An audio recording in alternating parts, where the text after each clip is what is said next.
Chers camarades, bonjour. Alors, je vais vous parler ici d'une analyse personnelle par rapport à la racine des RPS en France, RPS, burn-out et au final suicide malheureusement. Au sein d'Airbus, depuis fin 2010, nous avons eu 9 suicides de salariés. Alors c'est vrai, ça reste dans l'ombre, personne n'en parle malheureusement. Mais on est face, nous-mêmes, syndicats CGT, face à la direction tout seul, face à tout cela. Les autres syndicats cautionnent tout ce que dit la direction et tout ça reste dans l'ombre. Alors de fin 2010 à fin 2011, nous avons eu 3 suicides de salariés à l'époque, n'étant pas formés sur les sujets, bon, on n'a pas pu trop intervenir. M'étant formés par la suite, nous avons eu en fin 2014 un autre suicide et à ce moment-là, nous avons déposé ce qu'on appelle un danger grave imminent au sein de l'entreprise. Depuis, nous n'avons que des entraves au niveau direction ainsi que de tous les salariés qui cautionnent tout ce que dit, comme je disais tout à l'heure, à la direction. Depuis, c'est vrai que suite donc à un danger grave imminent, en principe cela fait sortir la faute inexcusable de l'employeur, comme vous le savez tous. Il n'empêche que depuis 2015, nous avons eu encore à peu près 3 suicides, portant à 9 aujourd'hui ce nombre de suicides, dont le dernier a eu lieu le 3 juillet 2017, là où un grand cadre d'Airbus a quitté l'entreprise en matinée, est allé à Niolon, se jeter directement du pont, directement sur les rochers. Depuis, il y a l'omerta au sein de l'usine.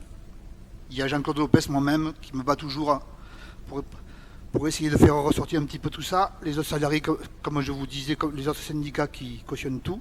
La direction qui ne cesse de nous faire des entraves pour pas qu'on aille au bout de tout ça. Dernièrement, la veuve de ce monsieur a réussi à faire reconnaître un accident du travail par la sécurité sociale, le décès de son mari. Malgré cela, la direction continue encore à ne pas nous donner d'infos officielles. Les autres syndicats, comme je vous dis, ne disent rien.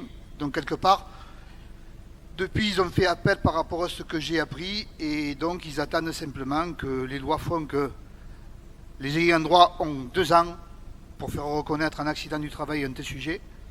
Et à l'heure actuelle, le 3 juillet prochain, ça fera 2 ans. Donc bon, l'inspection du travail est sur le coup, tout le monde est sur le coup.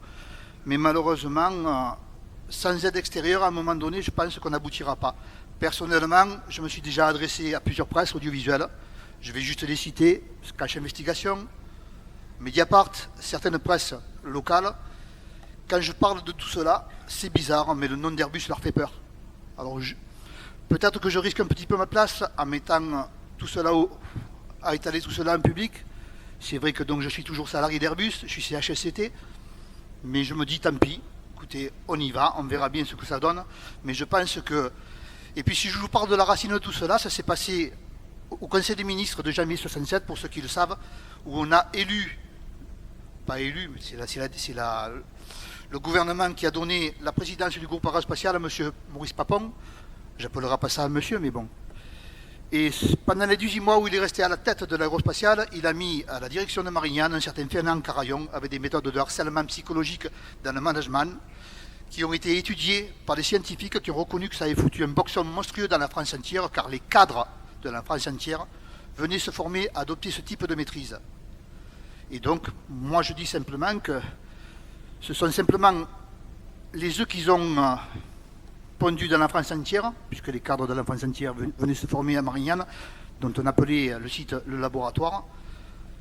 Et donc je pense que ces œufs ont éclos par-ci par-là, donnant par la suite les suicides que malheureusement on connaît, France Télécom, La Poste, Orange et bien d'autres, nos voisins de chez Air France notamment, et bien d'autres. Donc voilà, je clorerai là-dessus mon intervention. Je ne pense pas avoir dépassé les 4 minutes. Simplement, il fallait absolument que vous soyez tous au courant, mais je pense que personnellement, je continuerai toujours ce combat. Heureusement, au sein de mon bureau, à Airbus, ils sont derrière moi, même à côté de moi, et on continue donc pour essayer de faire éclater tout cela et que les salariés en sortent vainqueurs. Vive la CGT, et vive le 57e congrès!